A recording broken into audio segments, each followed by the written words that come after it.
Saudara jemaat untuk bangkit berdiri. Shalom jemaat yang dikasih dan mengasihi Tuhan. Mari kita tenangkan diri kita sebelum kita mulai ibadah dengan kita mengambil waktu teduh terlebih dahulu.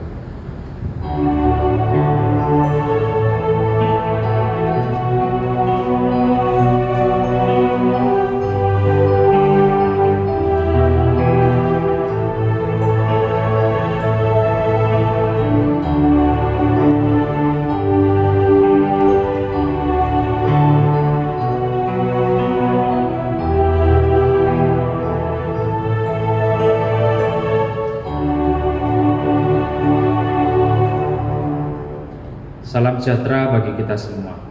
Marilah kita sujud menyembah dan berlutut di hadapan Tuhan yang menjadikan kita. Kita yakin dan percaya bahwa pertolongan kita adalah dalam nama Tuhan yang menjadikan langit dan bumi. Kasih karunia dan damai sejahtera dari Allah Bapa kita dan dari Tuhan Yesus Kristus menyertai kamu sekalian. Amin. Saya silakan jemaat untuk duduk kembali. Saat ini kita hampir memasuki di penghujung tahun 2020. Baiknya kita sedikit melihat perjalanan kita dari awal tahun sampai saat ini, yang dimana sekarang kondisi yang sulit dan tidak menentu.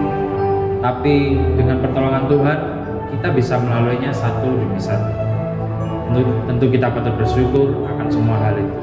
Ya, itulah bukti kebesaran Tuhan.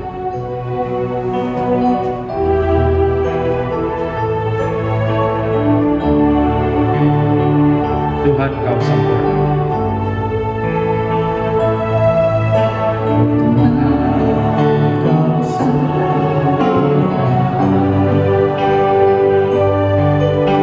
Dalam rencana-Mu dan karya-Mu, ku serahkan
melandasi ibadah kita terambil dari Matius pasal 20 ayat yang ke-15. Demikian firman Tuhan. Tidakkah aku bebas mempergunakan milikku menurut kehendak hatiku? Atau irikah engkau karena aku murah hati?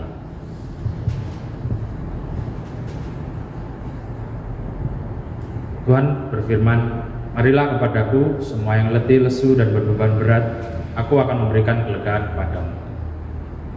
Tuhan telah memberikan jawaban untuk setiap kita yang berdosa ini untuk datang kepadanya, mengakui dan mohon pengampunannya, agar hidup kita boleh diubahkan dan dibaharui. Inilah kesempatan bagi kita, mari kita bersama mau sujud di altar Tuhan, mengakui setiap dosa-dosa kita. Kita naikkan sujud di altar Tuhan.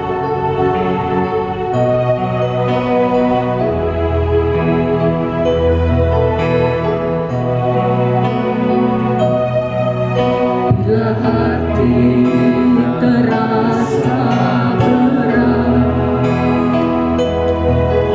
tak seorang pun mengerti bebanku.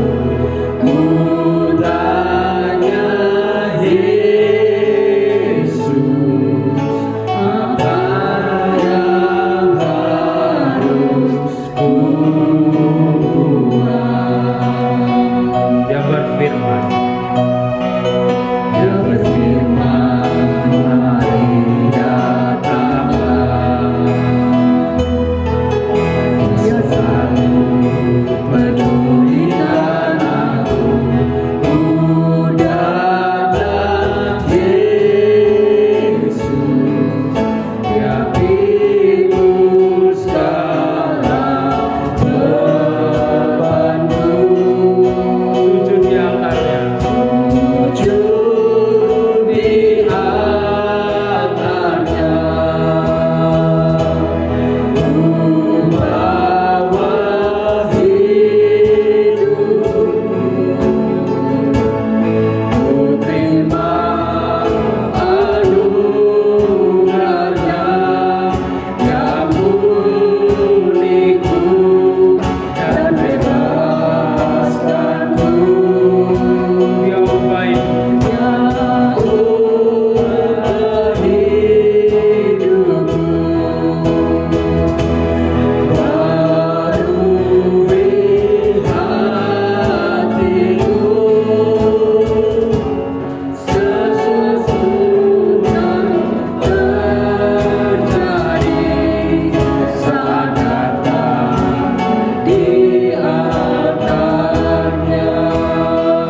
Bila hati terasa berat,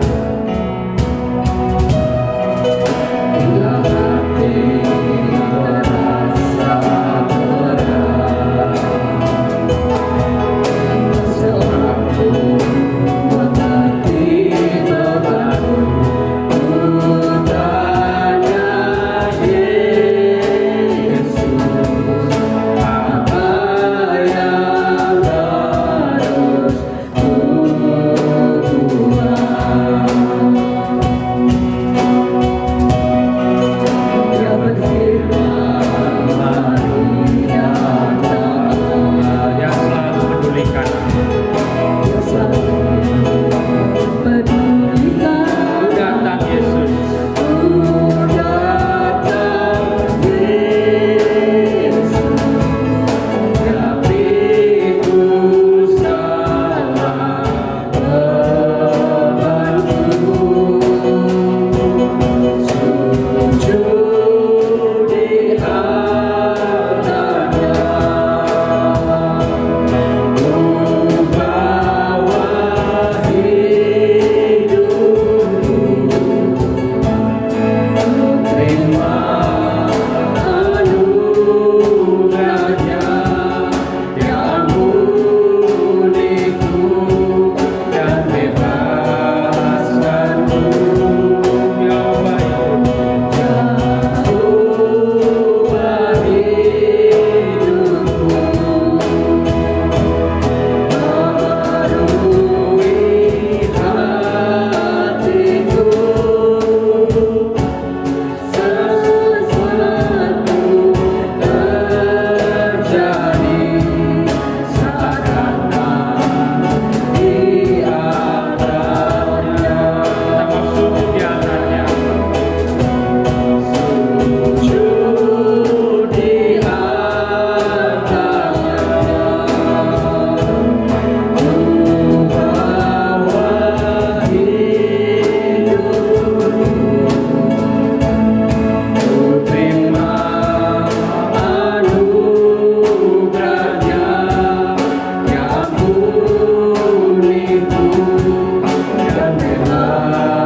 bersujud mohon ampun kepada Tuhan. Kita mau mengakui setiap dosa dan kesalahan kita. Kita mohon pengampunan kepada Tuhan, agar Tuhan boleh layakan kita untuk datang ke hadirat-Nya. Saya beri kesempatan jemaat doa pribadi lepas pribadi, mohon ampun kepada Tuhan. Tuhan Yesus, terima kasih atas segala kasih dan pertolongan Tuhan dalam setiap kehidupan kami. Tapi kami manusia yang selalu mengecewakan hati Tuhan. Tuhan, kami mohon ampun atas segala kesalahan kami. Kiranya Tuhan terus memperbarui hidup kami, agar kami boleh menyenangkan Tuhan dan hidup seturut firman Tuhan. Tuhan, tolonglah kami manusia yang lemah. Kami tidak pernah bisa hidup tanpa pertolongan Tuhan dalam hidup. Tuhan, terima kasih. Nama Yesus kami berdoa dan bersyukur. Amin. Saya undang jemaat untuk bangkit berdiri.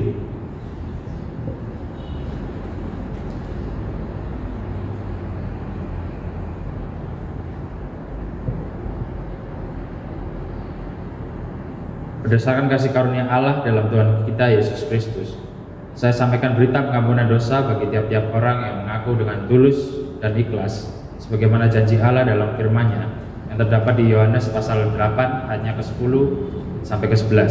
Demikian firman Tuhan. Lalu Yesus bangkit berdiri dan berkata kepadanya, "Hai perempuan, di manakah mereka? Tidak adakah seorang yang menghukum kau?" Jawabnya, "Tidak ada, Tuhan." Lalu kata Yesus, "Aku pun tidak menghukum kau. Pergilah dan jangan berbuat dosa lagi mulai dari sekarang." Oleh sebab itu, biarlah kita juga diperdamaikan dengan sesama dan kepada Tuhan, serta turut bagian dalam damai sejahtera Tuhan kita Yesus Kristus. Mari kita dengarkan petunjuk hidup baru sebagaimana tertulis dalam kitab Mazmur pasal yang ke-7 ayat yang ke-18. Demikian firman Tuhan, "Aku hendak bersyukur kepada Tuhan karena keadilan-Nya dan bermazmur bagi nama Tuhan yang maha tinggi." Kiranya Tuhan menolong kita agar dapat mewujudkan firman-Nya dalam kehidupan sehari-hari serta memuliakan Tuhan. Saya silakan jemaat duduk kembali. Mari kita dengan penuh sukacita bersorak-sorai memuji memuliakan nama Tuhan, karena hanya Dia yang layak terima segala pujian. Bagi Dia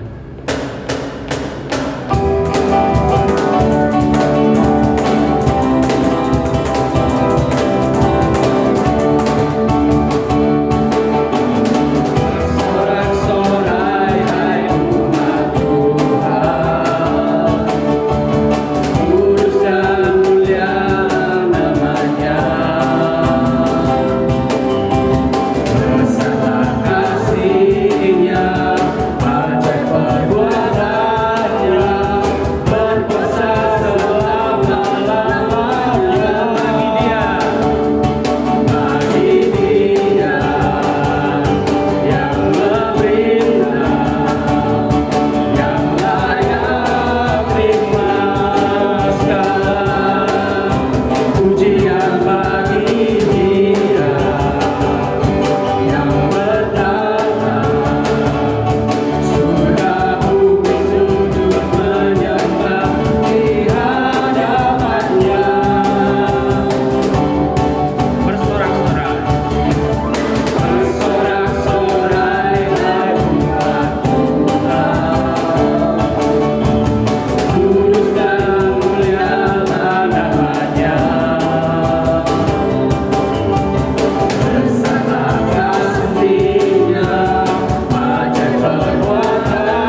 Saya undang jemaat untuk bangkit berdiri.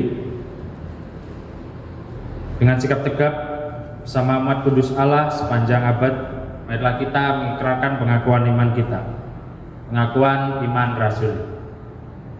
Aku percaya kepada Allah, Bapa yang Maha Kuasa, Khalik langit dan bumi, dan kepada Yesus Kristus, Anak yang tunggal Tuhan kita, yang dikandung dari Roh Kudus, lahir dari anak darah Maria, yang menderita sengsara di bawah pemerintahan Pontius Pilatus, disalibkan, mati dan dikuburkan, turun ke dalam kerajaan maut. Pada hari ketiga bangkit pula dan antara orang mati, naik ke surga, duduk di sebelah kanan Allah, Bapa yang Maha Kuasa. Dan dari sana Ia akan datang untuk menghakimi orang yang hidup dan yang mati. Aku percaya kepada Roh Kudus, gereja yang kudus dan am, persekutuan orang kudus, pengampunan dosa, kebangkitan tubuh, dan hidup yang kekal. Amin. Saya silakan jemaat duduk kembali. Ada beberapa pokok doa syafaat yang akan kita doakan.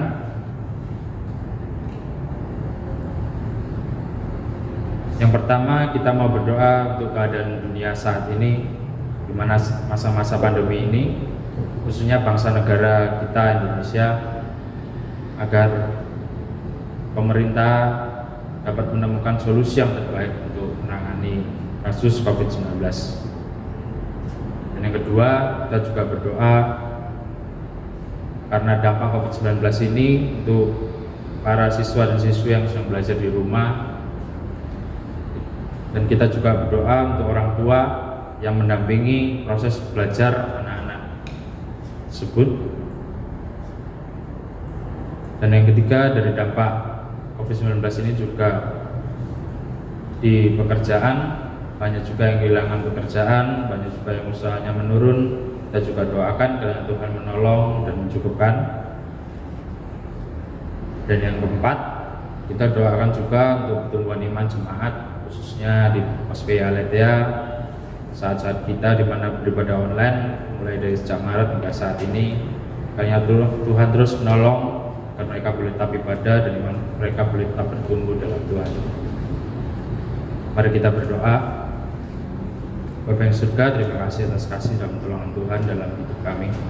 Tuhan, kami mau berdoa untuk saat ini, di mana masa-masa pandemi ini yang kita alami mulai dari awal tahun hingga saat ini. Tuhan, kami berdoa khususnya untuk pemerintah, bangsa dan negara kami di Indonesia. Hanya Tuhan terus menolong mereka agar boleh memikirkan solusi yang terbaik bagaimana untuk menangani kasus ini, agar kami boleh jalan normal seperti dahulu lagi. Tuhan, ya Tuhan memberi kami kekuatan dan pertolongan. Tuhan, kami juga berdoa untuk siswa dan siswi yang belajar dari rumah. Kiranya Tuhan juga menolong mereka, berikan kekuatan mereka agar mereka terus boleh belajar dengan sungguh-sungguh. Dan juga kami berdoa untuk orang tua yang mendampingi anak-anaknya. Tuhan, kiranya Tuhan juga memberikan kekuatan dan pertolongan mereka. Orang tua boleh dengan penuh kesabaran, boleh menolong anak-anak yang belajar, boleh mengerti akan mata pelajaran tersebut.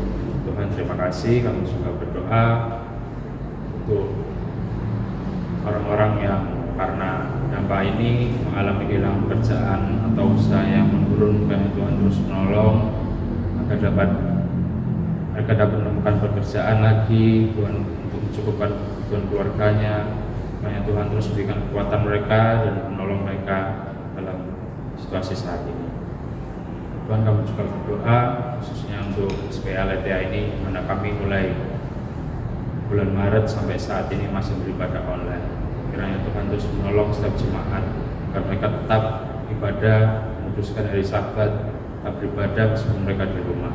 Dan kiranya firman Tuhan boleh mereka mengerti dan iman mereka boleh tetap bertumbuh dalam Tuhan untuk beribadah di rumah. Tuhan, terima kasih. Terima kasih kiranya Tuhan mendengar doa ini dan Tuhan menjawab sesuai waktu Tuhan. Terima kasih Bapa, dalam nama Yesus kami berdoa dan bersyukur. Amin.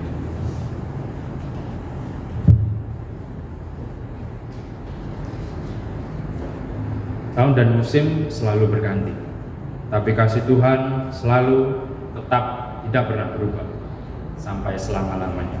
Mari kita siapkan hati kita untuk diisi oleh firman Tuhan yang akan disampaikan oleh hambanya. Kita naikkan pujian. Tuhan selalu menolong.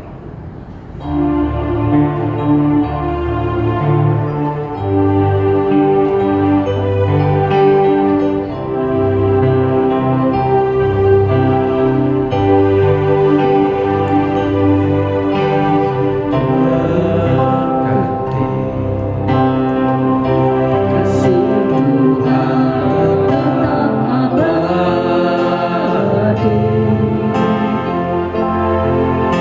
tak akan berubah sampai selamanya. Ku tetap percaya, ku yakin Tuhan memberkati, ku yakin Tuhan melindungi. Burung di udara Tuhan pelihara, tak lelah kasih-Nya. Tuhan selalu menolong. Tuhan selalu menolongku, selalu menjagaku, sehelai di rambutku tak akan terjatuh tanpa seizin-Mu. Tuhan selalu menolongku, selalu menjagaku. Dia mengenyangkanku dan peliharaku seumur hidupku. Ku yakin Tuhan memberkati.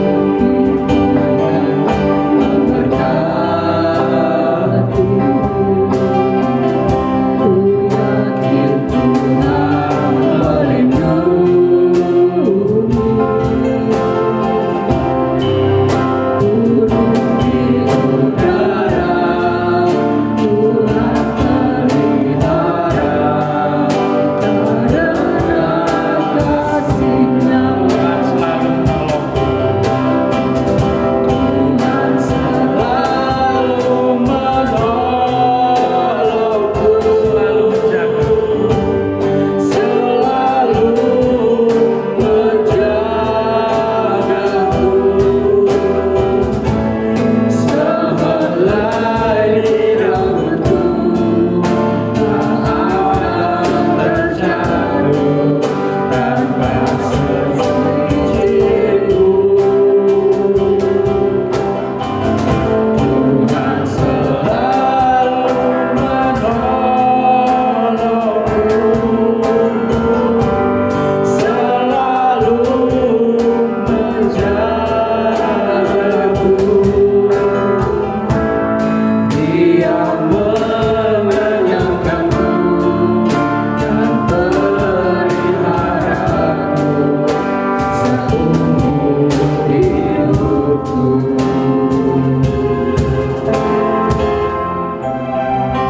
Firman Tuhan, saya persilakan. Saya baca.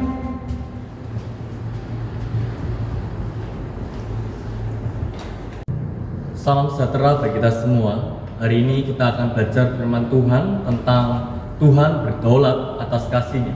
Mari sebelumnya kita berdoa. Tuhan, terima kasih pada hari ini. Jikalau kami masih diberikan kesempatan untuk memuji nama-Mu dan mendengarkan sabda-Mu, itu artinya Engkau menitipkan firman kepada kami, supaya kami boleh melakukannya di dalam kehidupan kami sehari-hari, supaya nama Tuhan dimuliakan atas apa yang kami lakukan. Terima kasih ya Tuhan, di dalam nama Yesus, Sang Firman yang hidup, baik hamba-Mu yang akan menyampaikan firman Tuhan, maupun umat-Mu yang akan mendengarkan firman-Mu, Engkau tolong kami semua. Amin. Saudara yang kasih dalam Tuhan, hari ini kita akan berbicara dari kitab Matius, pasal 20 ayat 1 hingga ayat 16. Matius pasal 20 ayat 1 hingga ayat ke-16. Saya akan membacakan ayat pertama, sidang jemaat membacakan ayat kedua, dan begitulah seterusnya sampai ayat ke-16. Mari kita bersama-sama membuka Alkitab kita, Matius pasal 20 ayat 1 hingga ayat yang ke-16, dan kita membacanya secara bergantian. Beginilah bunyi firman Tuhan. Perumpamaan tentang orang-orang upahan di kebun anggur. Ayat pertama.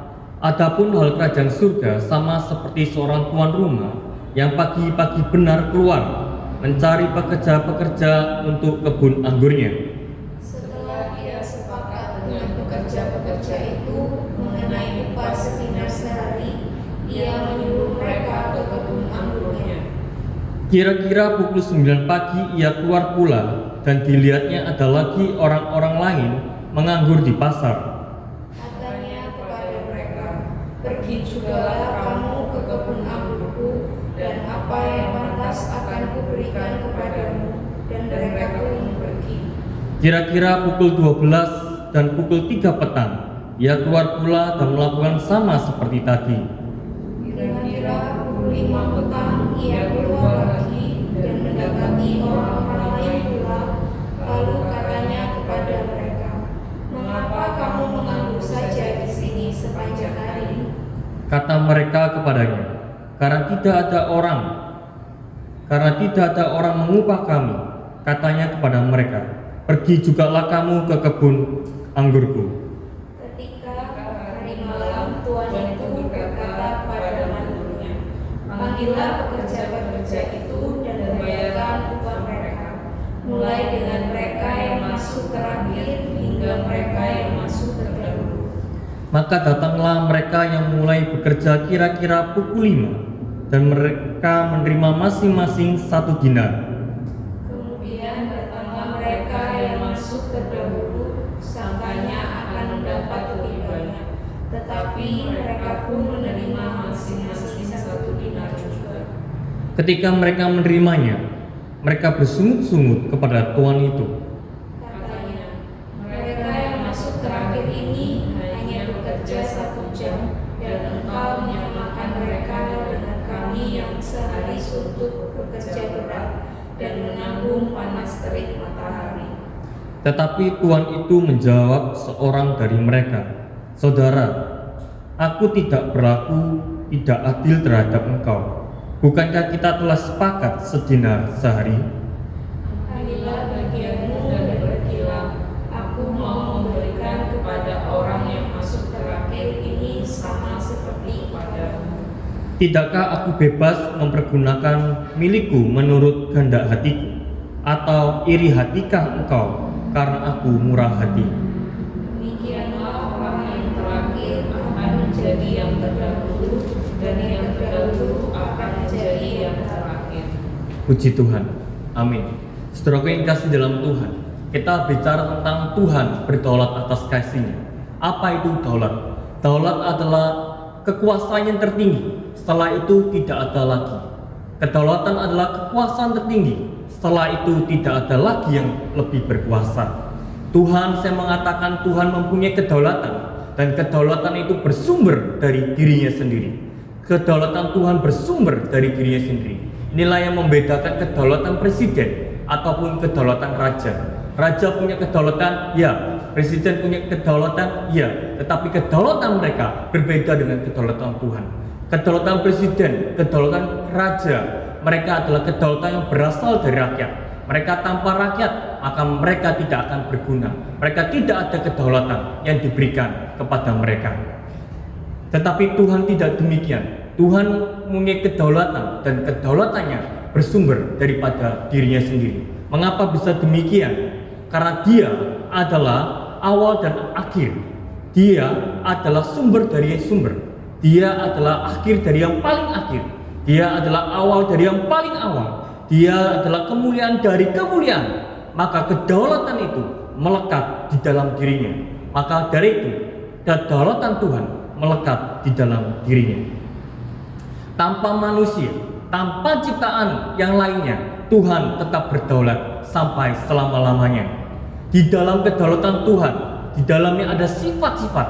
Dari antaranya adalah sifat keadilan dan kasih. Sifat keadilan dan kasih kita bisa melihatnya dari perumpamaan anggur, perumpamaan orang-orang yang bekerja di kebun anggur. Mari kita melihatnya. Firman Tuhan dengan jelas mengatakan apa? Jelas mengatakan bahwa ada beberapa golongan pekerja dan semuanya itu ada di pasar. Ada beberapa golongan pekerja dan semuanya itu ada di pasar. Pertanyaannya adalah kenapa mereka di pasar?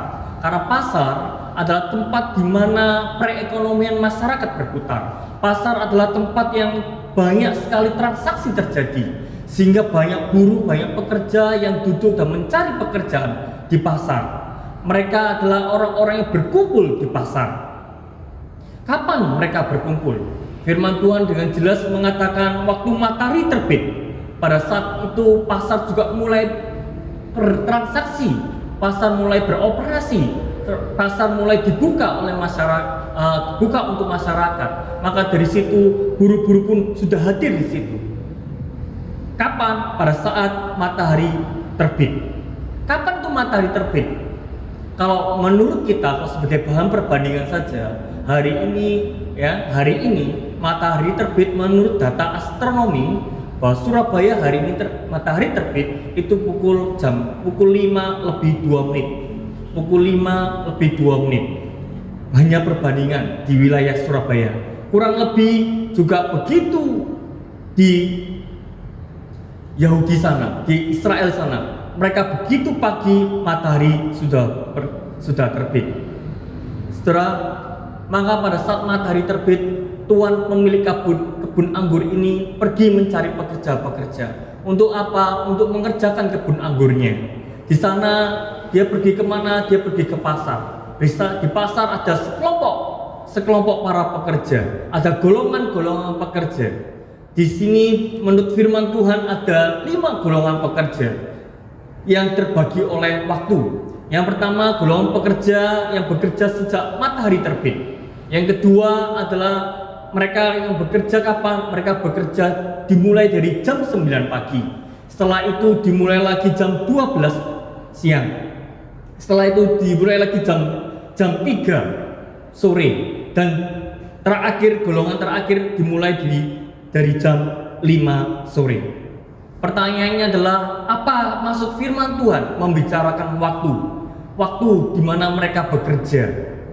Saudara, ini menunjukkan apa? Firman Tuhan mau mengatakan apa? Mau mengatakan bahwa ini berbicara tentang kualitas para pekerja. Sejak matahari terbit, banyak orang yang berkumpul di pasar. Tetapi orang-orang itu semuanya tidak dapat bekerja. Tetapi orang-orang tertentu saja yang dapat bekerja. Orang-orang yang punya kualitas saja yang bekerja. Maka orang-orang yang diambil pada saat pagi hari betul, pada saat matahari mulai terbit adalah orang-orang yang berkualitas, orang-orang yang punya kekuatan yang baik, orang-orang yang punya keterampilan yang mumpuni. Mereka adalah orang-orang yang pintar di dalam mereka bekerja. Pada saat jam 5 mulai terbit, mereka dicari oleh banyak orang untuk apa? Bekerja. Saudara yang kasih dalam Tuhan, oleh sebab itu orang-orang ini sejak pagi sudah diambil untuk bekerja. Tetapi semakin waktu menuju ke jam 5, itu menunjukkan bahwa mereka adalah orang-orang yang kurang berkualitas, orang-orang yang tidak punya kekuatan yang baik. Mereka adalah orang-orang yang tidak terlalu pintar, mereka tidak terlalu cakap di dalam pekerjaan mereka. Maka sampai jam 5 sore mereka tidak ada yang mengambil, mereka tidak ada yang menyuruh, mereka tidak ada yang mengupah mereka untuk bekerja. Maka tepatlah di ayat ke-6 dan ayat ke-7, demikianlah bunyi firman Tuhan. Kira-kira pukul 5 petang ia keluar lagi dan mendapati orang-orang lain pula. Lalu katanya kepada mereka, "Mengapa kamu menganggur saja di sini sepanjang hari?" Kata mereka kepadanya, "Karena tidak ada orang mengupah kami." Katanya kepada mereka, "Pergi jugalah kamu ke kebun anggurku." Dengan jelas dikatakan firman Tuhan, jam 5 sore tuan pemilik kebun itu pergi ke pasar dan masih melihat orang-orang tidak bekerja. Kenapa orang-orang tidak diambil? Kenapa orang-orang ini? Karena jawabannya adalah mereka tidak punya kualitas pekerjaan yang baik.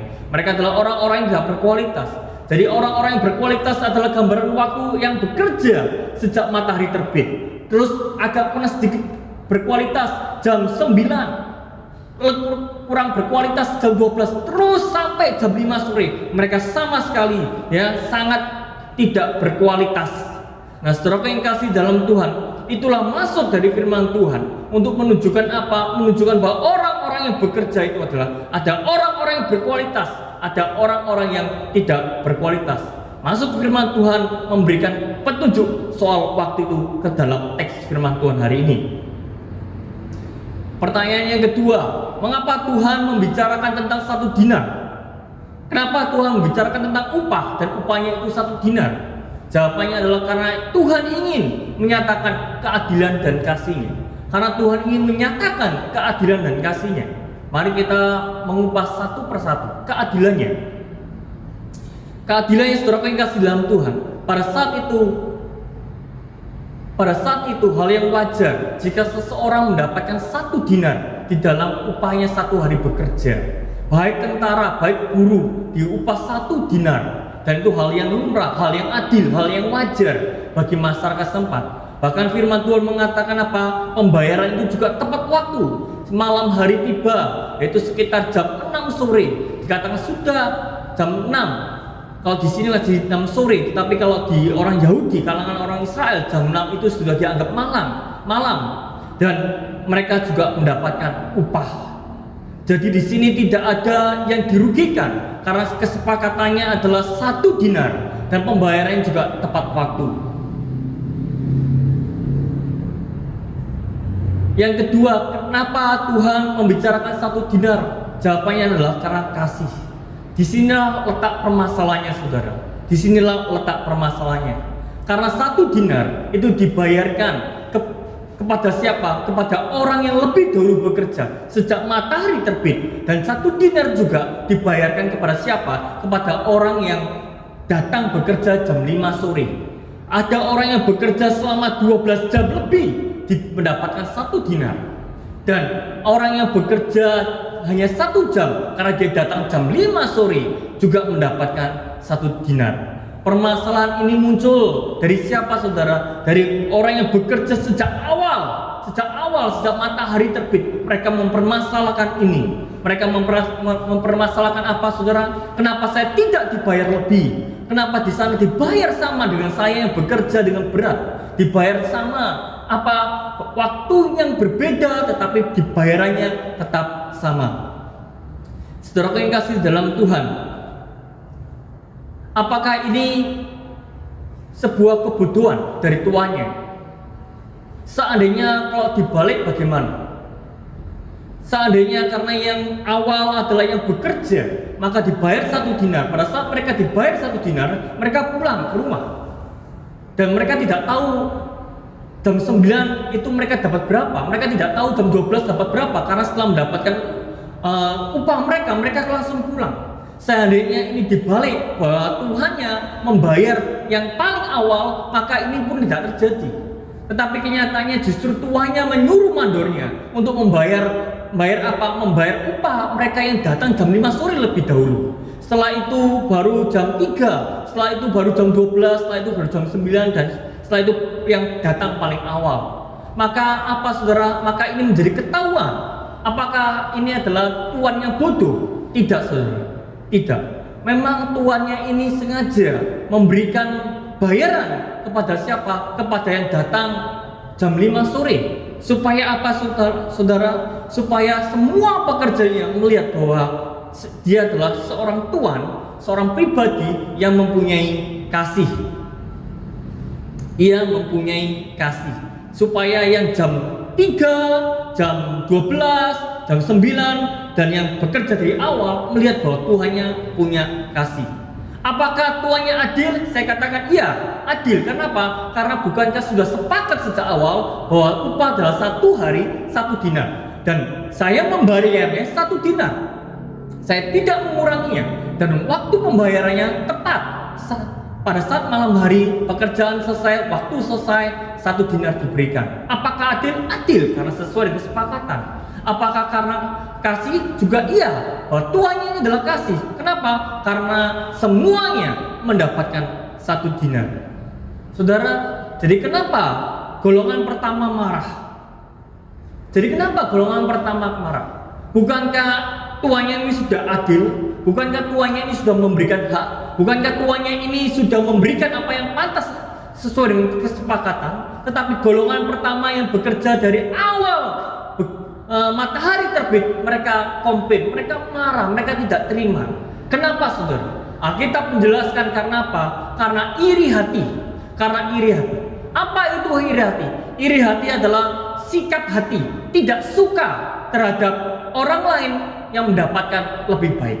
Orang yang tidak suka melihat orang lain mendapatkan yang lebih baik. Itulah iri hati. Jika kita meneliti firman Tuhan dengan baik, Matius pasal 20 ayat 1 sampai 16. Di situ menceritakan tentang para buruh mendapatkan apa? Mendapatkan upah. Ya, di situ banyak pembicaraan terjadi. Banyak pembicaraan terjadi. Tetapi pada intinya pembicaraan itu pada saat tuannya mencari pekerja untuk kebun anggur, mereka membicarakan yang pertama tentang apa? Tentang upah. Yaitu apa? Bahwa 1 hari mendapatkan 1 dinar. Membicarakan upah. Yang kedua, mereka membicarakan apa? Apa yang dikerjakannya adalah kebun anggur. Membicarakan tentang apa yang objek yang dikerjakan, yaitu kebun anggur. Tidak ada lagi pembicaraan tuan sama buruh baik di pasar, itu pembicaraannya adalah tentang upah dan objek pekerjaannya, yaitu kebun anggur. Tidak pernah membicarakan tentang kualifikasi para pekerja itu, tidak membicarakan tentang kemampuan engkau bekerja, tidak membicarakan kualitas dari pekerja itu. Maka di situ tidak ada pembicaraan tentang apakah engkau bisa mengerjakan kebun anggur, berapa lamakah engkau sudah lama bekerja di kebun anggur, ya, pernahkah engkau mengalami kegagalan, apakah kiat-kiat yang berhasil membuat kebun anggur itu menjadi lebih subur lagi. Tidak ada pembicaraan seperti itu. Tidak ada tertulis dalam teks Alkitab. Yang ada adalah tuannya mencari di pasar, mencari pekerja. Dan di situ ada orang jam 5 pagi, dia katakan, apakah kamu mau bekerja di kebun anggur? Mau. Saya upah 1 dinar, boleh? Setuju sesuai dengan kesepakatan, sesuai dengan harga pada umumnya? Ya mau. Hanya itu, tidak membicarakan tentang kualifikasi, kemampuan bekerja. Jadi pertanyaannya adalah atas dasar apa tuannya ini memanggil para buruh untuk bekerja di kebun anggurnya? Jawabnya adalah atas dasar kasih. Atas berdasarkan apa? Atas dasar kasih. Dan kasih itu semakin ditegaskan, semakin muncul, dan semakin bukti di mana tuannya memberikan hal yang sama, 1 dinar kepada orang yang datang jam 5 sore sampai orang yang datang jam dari orang yang bekerja sejak matahari terbit. Saudara yang kasih di dalam Tuhan, firman Tuhan ini disampaikan kepada siapa? Firman Tuhan ini disampaikan sebenarnya untuk menanggapi akan pertanyaan-pertanyaan murid-muridnya, yaitu 12 rasul. Ya, menanggapi murid-muridnya. Kita bisa lihat di dalam Matius pasal 19 ayat 27. Saya akan membacakan kita semua. Matius 19 ayat 27 beginilah bunyi firman Tuhan. Lalu Petrus menjawab dan berkata kepada Yesus, kami, jadi Petrus mewakili murid-muridnya, kami ini telah meninggalkan segala sesuatu dan mengikuti Engkau. Jadi apakah yang akan kami peroleh? Apa yang kami peroleh? Saudara yang kasih dalam Tuhan, murid-muridnya menganggap bahwa dirinya akan mendapatkan upah lebih. Kenapa? Karena aku dan murid-murid yang lain adalah yang menjadi murid Tuhan yang pertama kali. Bukankah kami adalah orang-orang yang apa? Orang-orang yang pertama kali menjadi murid Tuhan. Kami adalah orang-orang yang pertama kali berkorban untuk Tuhan. Kami adalah orang-orang yang pertama kali menjadi rasul. Kami adalah orang-orang yang pertama kali melayani Tuhan. Kami adalah orang-orang yang pertama kali diutus. Kami adalah orang-orang yang pertama kali dipilih oleh Sang Guru yang agung itu sendiri. Maka apa, saudara? Maka kami harusnya mendapatkan lebih dulu. Pantas mendapatkan upah lebih baik, seperti yang dinyatakan firman Tuhan Matius 19 ayat 17. Matius pasal 19 ayat 17.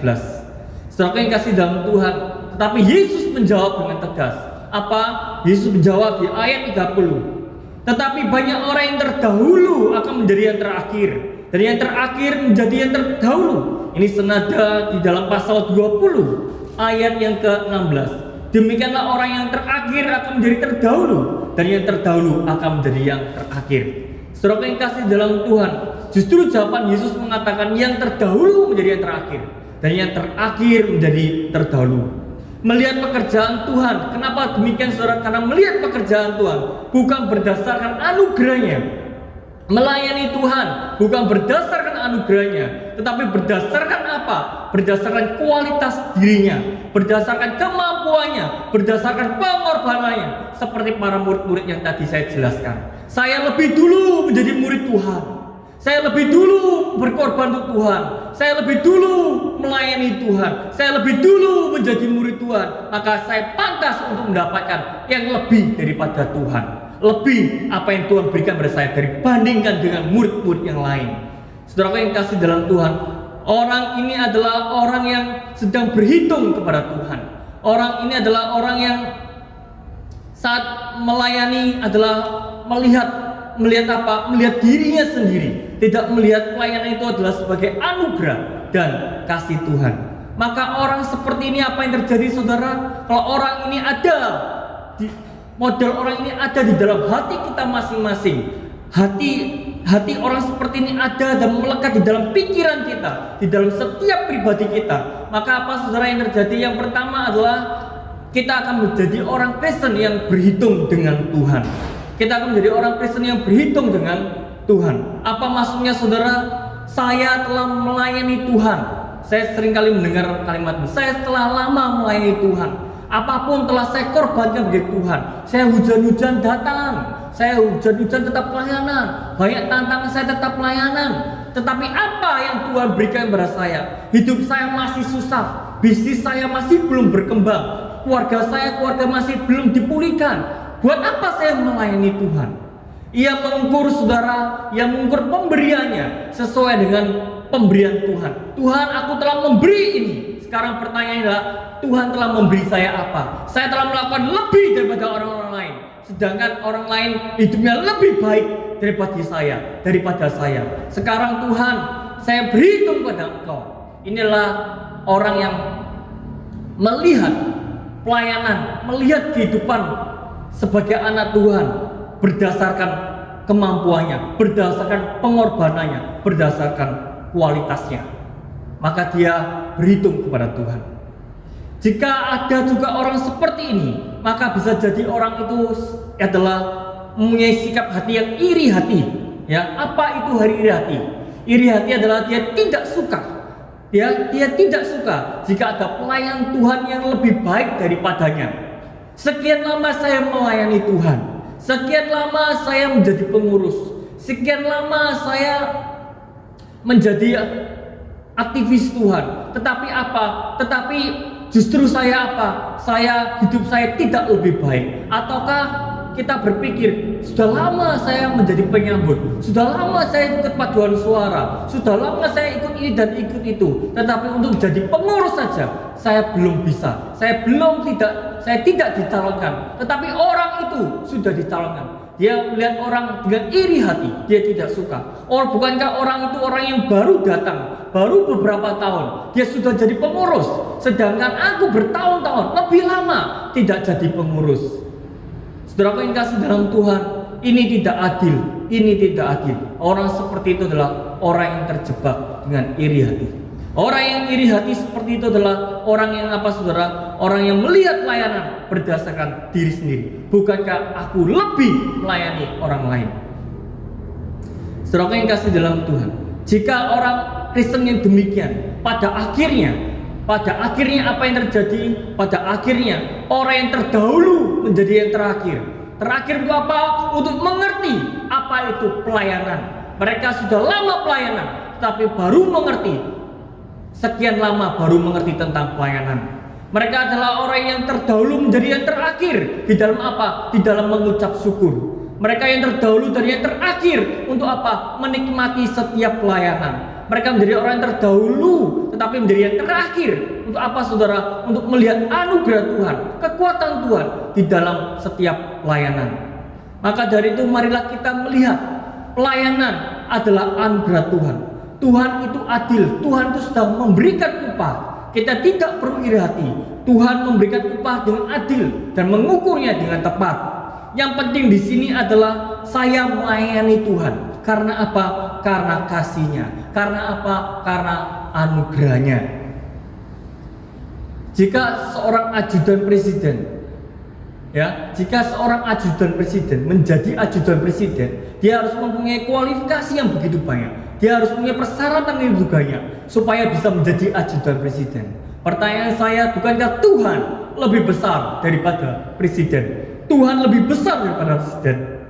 Maka bukankah standar yang harusnya diberikan itu lebih tinggi? Karena apa? Karena Tuhan lebih besar daripada presiden. Jika kita menjadi pelayan Tuhan, jika kita menjadi pekerja Tuhan, maka bukankah standarnya harusnya lebih tinggi? Pertanyaannya adalah, apakah saudara mampu? Apakah kita mampu untuk mencapai standarnya? Jawabannya tidak. Maka dari itu saudara yang kasih dalam Tuhan, kita dapat melayani Tuhan hari ini. Kita dapat bekerja di dalam ladang Tuhan. Itu semua karena kasih-Nya. Itu semua karena anugerahnya. Bukan berdasarkan diri kita, bukan berdasarkan kualitas kita, bukan berdasarkan kemampuan kita, bukan berdasarkan siapa dulu yang melayani, tetapi semua semata-mata karena kasih dan keadilannya. Saudaraku yang kasih dalam Tuhan, camkan ini. Jika tidak demikian, kita akan menjadi orang-orang Kristen yang selalu berhitung kepada Tuhan. Jadi orang-orang Kristen yang selalu iri hati terhadap pertumbuhan iman jemaat yang lain. Firman Tuhan ini menegaskan kita dan menolong kita untuk melihat pelayanan adalah anugerahnya. Melihat pelayanan berdasarkan kasih-Nya. Mari kita berdoa. Tuhan, tolonglah kami semua pada hari ini untuk melihat anugerah Tuhan, untuk melihat kasih Tuhan yang senantiasa menyertai, memimpin, dan memanggil setiap pelayanan hidup kami. Tuhan, kami dipanggil bukan berdasarkan kualitas kami. Kami dipanggil bukan berdasarkan pengorbanan kami, bukan berdasarkan kemampuan kami, tetapi semua sekali lagi Tuhan berdasarkan kasih. Kami bersyukur atas itu Tuhan. Di dalam nama Yesus kami akan senantiasa melayani berdasarkan kasih. Amin.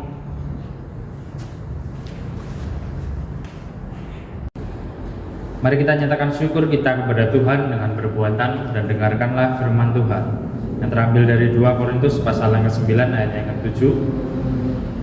Hendaklah masing-masing memberikan menurut kerelaan hatinya, jangan dengan sedih hati atau karena paksaan, sebab Allah mengasihi orang yang memberi dengan sukacita. Amin. Persembahan dapat ditransfer di rekening bendahara gereja yang tertera di layar, atau disimpan dan diberikan saat kita ibadah tatap muka, atau juga bisa diberikan di kantor sekretariat gereja pusat. Kita naikkan pujian Yesus Ajaib.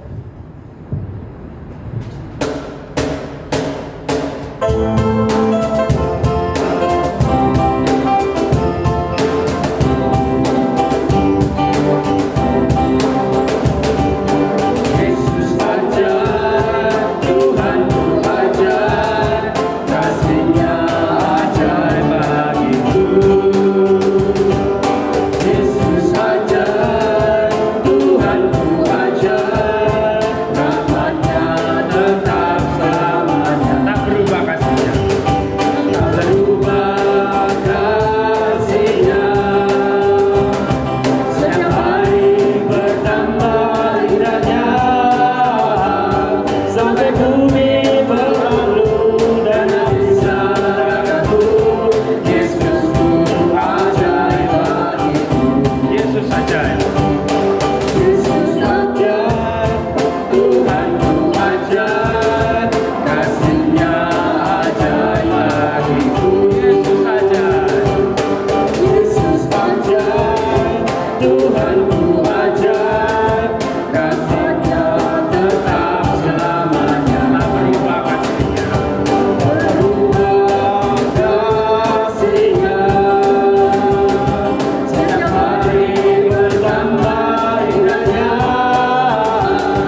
Bapa yang surga, kami kembali datang padamu membawa persembahan yang terbaik dari yang kami miliki.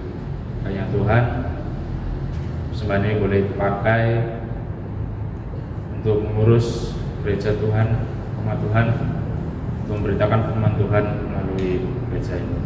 Tuhan berkati setiap kami dalam pekerjaan kami setiap hari. Nah, Tuhan juga memberkati keluarga kami dan seluruh kehidupan kami. Tuhan berkati. Tuhan terima kasih karena Tuhan terima persembahan ini dan layakan persembahan ini. Dalam nama Yesus kami berdoa dan bersyukur. Amin. Sebenarnya jemaat untuk bangkit berdiri. Kita kembali memuji Tuhan. Kita mujikan doksologi.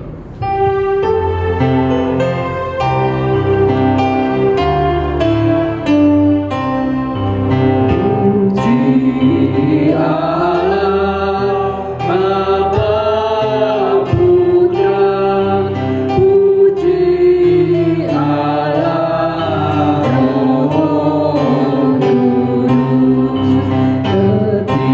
ketiganya yang esa, pohon selamat, sumber berkah.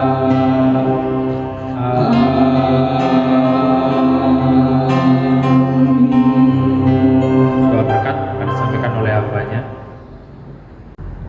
Sidang jemaat yang terkasih dan mengasihi Tuhan, mari kita melayani Tuhan dengan anugerah-Nya. Pulanglah dan terimalah berkat Tuhan dimanapun engkau berada. Kiranya Allah Bapa, Allah Anak, dan Allah Roh Kudus, Allah yang Esa itu, memampukan engkau melayaninya dengan kasih yang ajaib dan memberkati engkau terhadap kebutuhan sehari-hari untuk saat ini sampai Kristus datang yang kedua kalinya. Amin.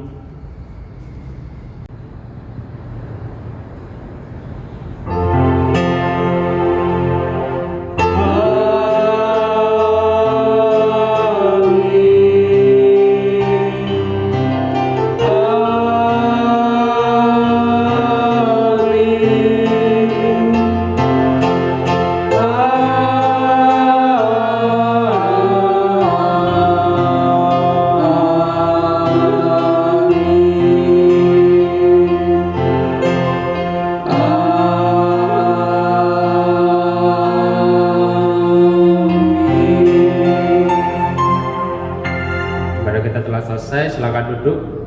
Tuhan Yesus memberkati.